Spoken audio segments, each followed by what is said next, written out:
Existem Uhum. alguns tipos de transtorno bipolar, o tipo mais comum, e por isso que antigamente, quando a gente pensava em transtorno bipolar, a gente pensava em um paciente muito doente, a gente pensava no transtorno bipolar clássico, tipo 1, o transtorno bipolar onde tem mais episódios de mania do que episódios depressivos, ou pelo menos um episódio de mania muito claro. O que é a mania? A mania é uma exaltação do humor, um aumento de energia. A pessoa ela começa a ficar muito positiva, mas fora do comum. Não é que a pessoa está alegre só. A pessoa está achando que tudo vai dar certo, mas de uma forma delirante. Algo do tipo, não vai entrar um dinheiro porque eu já sei o número da Mega Sena amanhã. E a pessoa começa a gastar compulsivamente. Então tem gastos excessivos, tem um aumento de energia muito grande, muitas vezes uma desinibição do comportamento. Então aquela pessoa que é mais tímida, mais recatada, começa a falar palavrão, contar piada, às vezes fica até mesmo erotizado, então começa a paquerar mais, começa a chavecar mais as pessoas, começa às vezes a falar coisas até mesmo inadequadas para outras pessoas por Uhum. causa dessa erotização, dessa de sono. Então a pessoa dorme 4 horas e já acorda com a pilha toda e quer reformar a casa e quer fazer 10 mil coisas ao mesmo tempo e realmente consegue fazer várias coisas ao mesmo tempo, Uhum. né?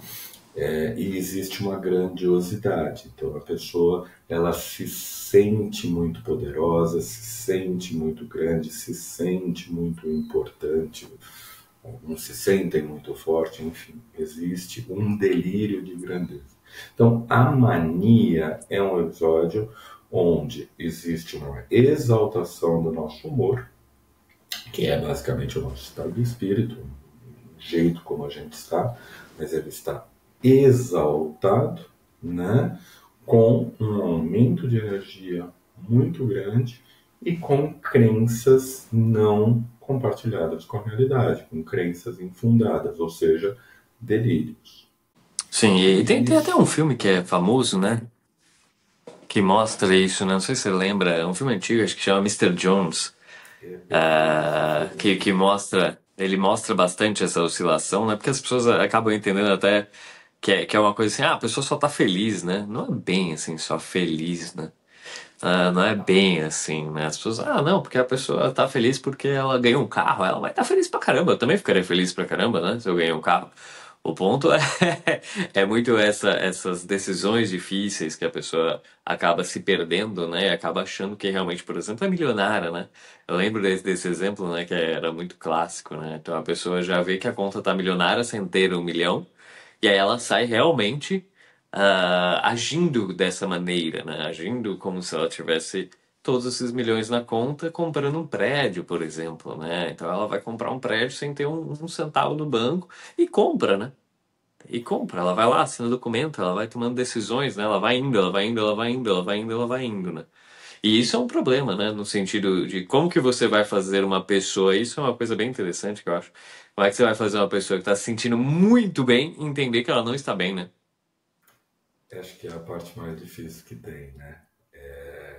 O bipolar acaba sendo o mais difícil de aceitar o tratamento por causa disso, porque o nosso gatilho, que é o ponto de sofrimento, muitas vezes não existe. Então a gente tem que ficar procurando ali o ponto de sofrimento para poder tratar a pessoa.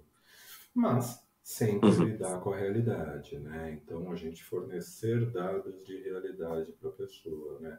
Ó, você está vendo que você está se endividando? Normalmente o bipolar fala, não, eu estou investindo porque eu sei que vai dar certo, porque eu uhum, sei que vai conseguir. Tá, mas então vamos esperar para investir depois e tal. Sua família acha que você está se endividando, eu acho que você está sendo imprudente e tal. E aí a gente vai tentando convencer a pelo menos iniciar o tratamento, né? Um ponto uhum, de apoio que normalmente eles nos procuram é a insônia. Às vezes a insônia, a falta de dormir e aí a gente Uhum. consegue começar o tratamento por aí, né? E a grande maioria é trazido pela família, né? A família percebe que tem alguma coisa que eu Uhum. estou fora, que eu estou muito irritado, eu estou brigando no trânsito, eu briguei com o policial, e a pessoa perde um pouco o nível do medo. Então, ela se coloca Uhum. realmente em situações de muito risco. Uhum. Sim. Isso quando a gente tá falando nessa parte da mania, né? Mas tem o outro lado, né? Tem o outro lado. Então, retomando aqui, transtorno bipolar tipo 1 tem a mania bem clássica, com uma duração de Uhum. pelo menos 7 dias. O dia que nós ganharmos na loteria, um dia chegar lá, a gente vai ficar muito feliz, né? Mas a gente não vai ficar fora da realidade, a gente não vai ficar grandioso, e isso não tem uma duração tão prolongada. A gente tem a felicidade, a alegria, né? Mas não vai ter outros comemorativos como o delírio de grandiosidade, como esse aumento de energia, como essa desinibição do comportamento, essa erotização, né? Então é diferente a felicidade da mania, né?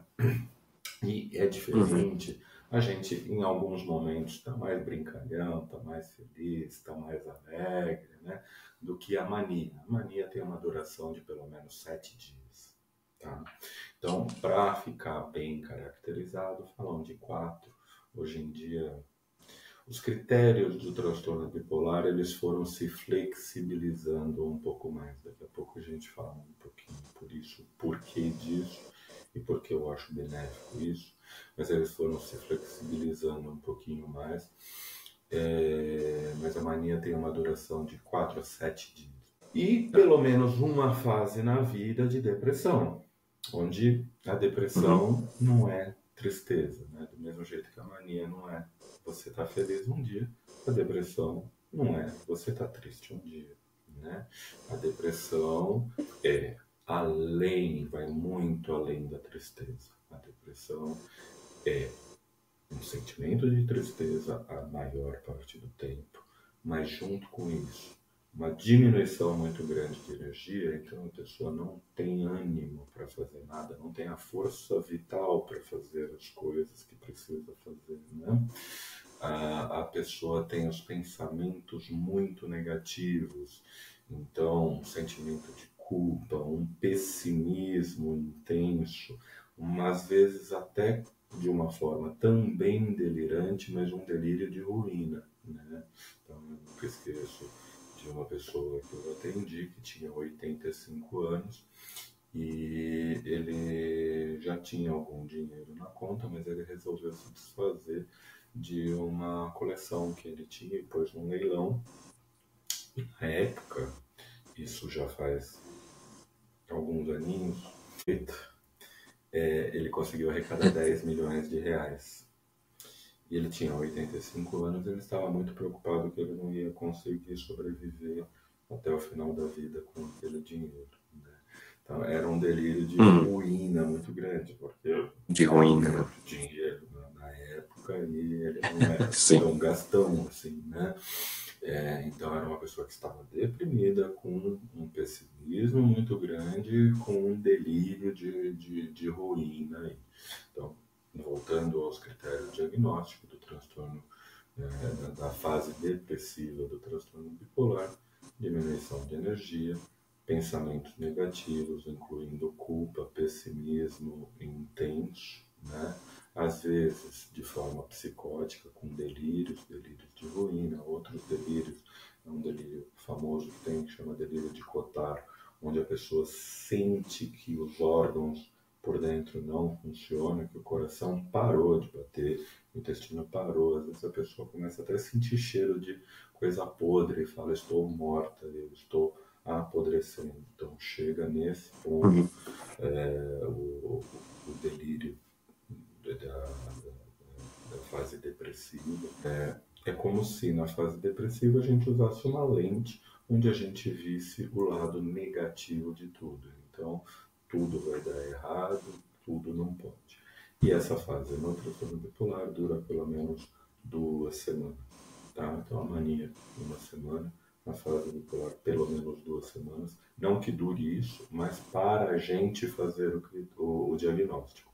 Se a gente não trata, dura muito mais do que isso, né? A pessoa pode passar Uhum. meses em fase depressiva, pode passar meses na fase maníaca. Sim. E doutor, até pra gente categorizar aqui para o pessoal que tá ouvindo, né? É, nesse momento que geralmente os pacientes buscam, geralmente é nesse momento depressivo também, né? Que aí começa a ser o ponto de, meu Deus, o que que tá acontecendo, né? Parecia que tá tudo bem, e faz uma semana que eu não levanto da cama, né? Não tô conseguindo produzir nada, a família acha estranho, todo mundo acha que começa a estranhar e tal. E aí, muitas vezes não tem essa clareza, né? Que já teve momentos, talvez de mania, porque talvez até nunca foi percebido, ou talvez nunca tenha tido, né? E aí, geralmente, o tratamento é feito como, né? Nesse tipo um, né? Vamos dizer assim. Quando a pessoa, a primeira coisa é você ter um bom profissional, né, que avalie a história como um Uhum, todo, porque o que você está falando é perfeito, né? Os critérios diagnósticos, quando eu falei aí de 1,5% da população, e eu falei que tem estudos que falam até em 5% da população, por que incluir isso? Porque muita gente só procura o médico em fase depressiva. E numa consulta de 5, 10 minutos, o médico vai falar, realmente você está depressivo, tome esse antidepressivo aqui. A pessoa vira para mania depois de um tempo e ela acha que ela está ótima. E aí não tem a rede de apoio ou não faz uma mania tão grave. Veja bem, a gente está conversando sobre os casos graves, sobre os casos uhum, mais floridos, mas não necessariamente precisa ter todos esses sintomas. As pessoas fazem alguns sintomas e não chegam, por exemplo, a se endividar, não chegam a ficar erotizadas, e nesses momentos elas não procuram tratamento. Então, normalmente, estudos americanos falam que um bipolar leva 4 psiquiatras e 10 anos para iniciar o tratamento correto, né? Profissionais. E leva 10 anos para ter o diagnóstico correto. Porque a pessoa nem lembra das fases de mania para contar. E se a gente não perguntar uhum. ativamente, né? Se a gente não investigar ativamente numa anamnese bem feita, com cuidado, passa batido, né? E aí essa pessoa vai ser tratada de forma erroneamente. Sim, sim, isso. E aí acaba que a pessoa vira na mania, né? Literalmente. E aí ela não quer voltar, tá ótima, tá linda, maravilhosa muitas vezes. Perfeito, perfeito, né? Você já deve ter tido pacientes é, em que você vai ver a história de vida e ele se dá conta lá por volta dos 60 anos, onde são quadros de bipolares um pouco mais leves, né? Mas você vai ver Uhum, a história de vida do paciente, ele teve 4, 5 empresas, onde ele teve muito, muito dinheiro. Aí ele quebrou. Aí ele teve muito, muito dinheiro. Ele quebrou 4 ou 5 vezes. E na época que ele, tava, que ele ganhou muito dinheiro foi porque ele estava mais poderoso, ele estava mais grandioso, ele usou um pouco mais.